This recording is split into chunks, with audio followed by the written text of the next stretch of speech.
Hello viewers, welcome to my YouTube channel Curiosity Rocks, and this video is an autism education video and it's a book review of The State of Grace by Rachael Lucas. This is a proof copy that I requested and the publication date for it is 6th of April 2017. And this is what it says on the back. So, positioning is apparently the posh book literary world language. I've never really done proof copy reviewing before. So, positioning, a fresh, honest and whip-smart novel about being a teenage girl and living with Asperger's. The first novel for teens by Rachael Lucas, author of Wildflower Bay. Inspired by the author's real-life experiences and bought in a highly contested preemptive deal in the run-up to Bologna Book Fair 2016. So, this immediately caught my attention when my kind of book on Twitter mentioned it, and I requested a copy to review. I love this book. I was going to go through like each bit that related to me, but I don't want to spoil it for you. But my first statement is I want schools to buy a few copies of this, maybe even do some English lessons about it maybe. And I definitely want libraries to order lots of copies, so it should be in the library and it should be in all schools. This story is about Grace, and she's autistic. And she has a horse that she rides, and she's got a sister and her mum, and her sister and mum, and they all live together in a house with a cat called Withnail, and I thought that was so cool a name for the cat.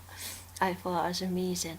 So the reason the dad isn't there is because he's a wildlife photographer, so he goes all around the world photographing the wildlife and going on these adventures, and I thought that was really interesting sort of job for the dad, because you don't usually find like teen books where the dad's a wildlife presenter and photographer. I thought that was really cool. So this is about Grace is 15, and in the book she has her 16th birthday, and she has a best friend. Now I couldn't really relate to the best friend bit, because when I was 15 I so didn't have a best friend. I was friends with people who tolerated me mainly, and I didn't really have a best friend. So I thought, but her best friend, Grace's best friend, is lovely. She's awesome, and she accepts Grace totally. And then there's the usual sort of think they are popular kids, girls, and they're like really mean, and I totally relate to that. And then there's this, Grace has a love interest which I sort of don't relate to, but yeah, so I forgot a bit. Now the reason I don't relate to Grace having a relationship and the concept of having a relationship at 16 years old is because in my experience, I was a ferociously flirtatious boy chaser, and I scared all the boys away.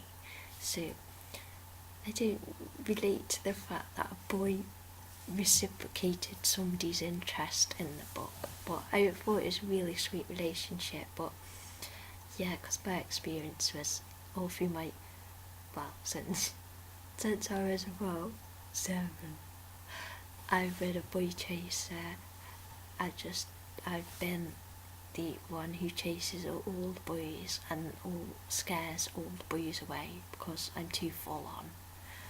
And that's my experience with romance, is that I've made all the moves, and so and all the boys have been like, no, and I've been like way too full on with all the boys.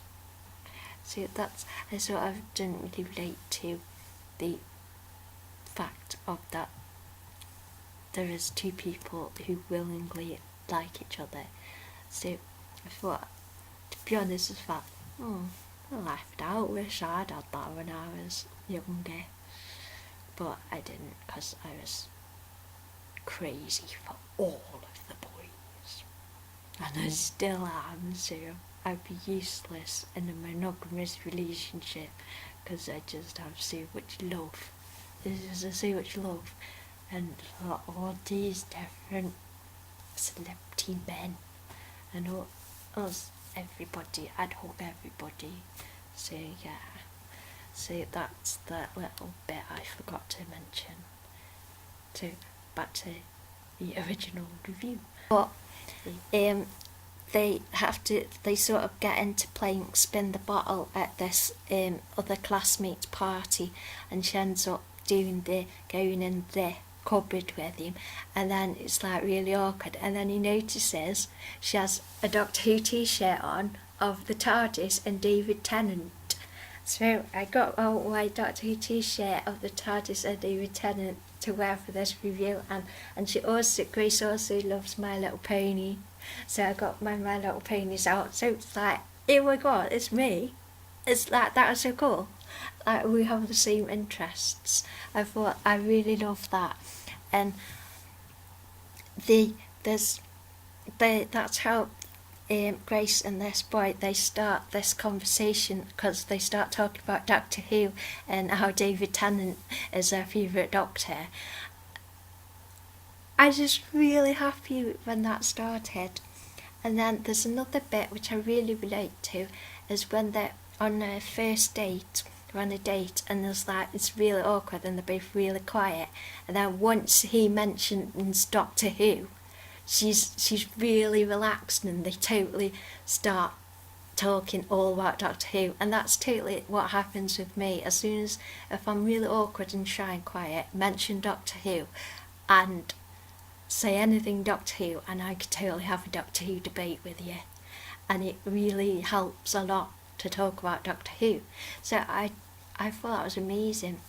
Another thing that I totally do is this, Rachael really captures the feeling when you're thinking about something. Well, I tend to zone out when I'm thinking. It's really easy to zone out, and she really captures this so well. It's like Grace is thinking and she's narrating to us, and then one of the other characters say, Grace, Grace, and it's like, that is so what happens. And there's another bit that is amazing, is they go into Boots, like, to look at makeup and stuff, and Rachael totally describes how unfathomable, I can't say that word, you know what word I was trying to go for there, but she explains how overwhelming Boots can be, and that is exactly true. And I'll tell you a story, that's exactly why I stopped using Boots as an optician, because Boots took over from Dolland and Aitchison, and the opticians that Boots were, they used to be in this little shop in our local shopping centre, and it was the teeniest little shop, and you could just go in, feel safe, try your glasses on, and it was just all contained in this little shop. It was just the glasses shop. But then Boots, they decided in their infinite wisdom to move the glasses and experience into the main store, and that's why I've never gone back, because I can't deal with all this, like, so much visual information as you go into Boots. Our Boots is one of the bigger ones, and it's just so much visual information and so much sound audio information and so much things distracting me and smells. And then you have to go in the glasses section where you try on glasses is open to the rest of the shop, to all the strangers who don't understand the process of glasses. It's like, that's why I swapped back to Vision Express. I don't want to go through Boots and have all that overload and then try glasses on, and there's like people. A glasses shop should be a glasses shop and nothing else. So that's why I went back to Vision Express. This is, what's the word? Not distraction, when tangent. This is a slight tangent, but Vision Express, when I went back to Vision Express, and it was a nice glasses shop, and it was really fun and calming, it's like relaxing. They actually said, I actually did the pre-test thing where you put your head on the box thing and you look through a hole, and there's a tiny little house. And it's a tiny little house. I did a garden, and I'm obsessed with people that might live in houses. And there's a tiny little house in the distance, and that was amazing. So that's why I'm so happy that she got the Boots description spot on. So Grace bonds a lot with her horse, and there's somebody at the stables who's really cool as well, and she goes and visits her horse a lot too, because she loves the horse. And then there's a bit where Grace thinks she has to impress people, that she's not good enough, and that she has to be like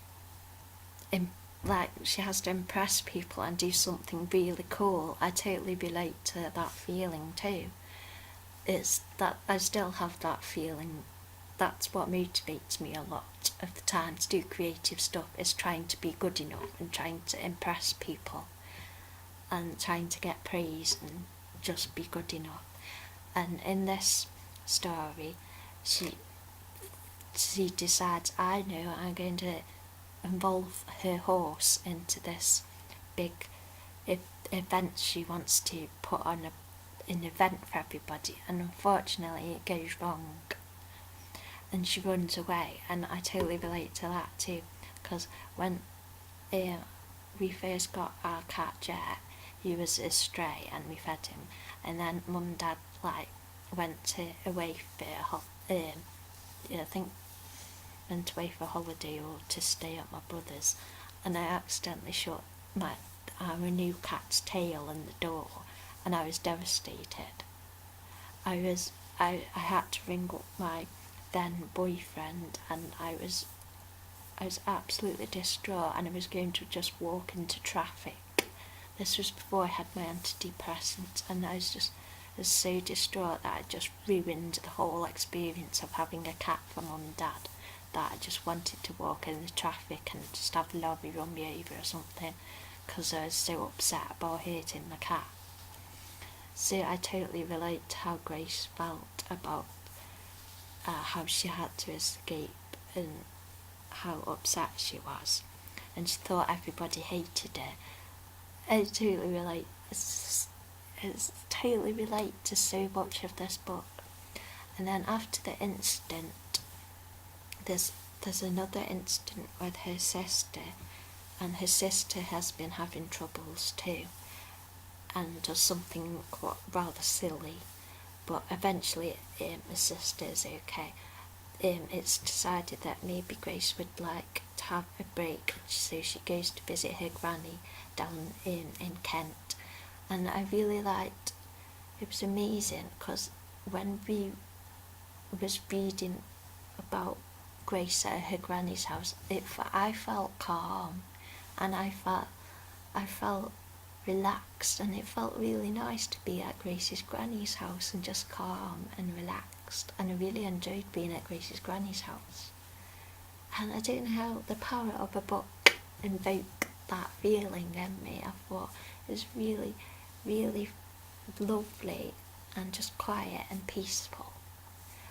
and then Grace's dad comes home and she's so happy, and because throughout the book there's been her mum has one of her old friends come over, and she sort of is like a different person with this friend, and eventually she realises this friend isn't a friend at all, but takes her ages to realise that, and as a reader I'm like, oh, she's right, oh, this friend is a white cow, I hate her.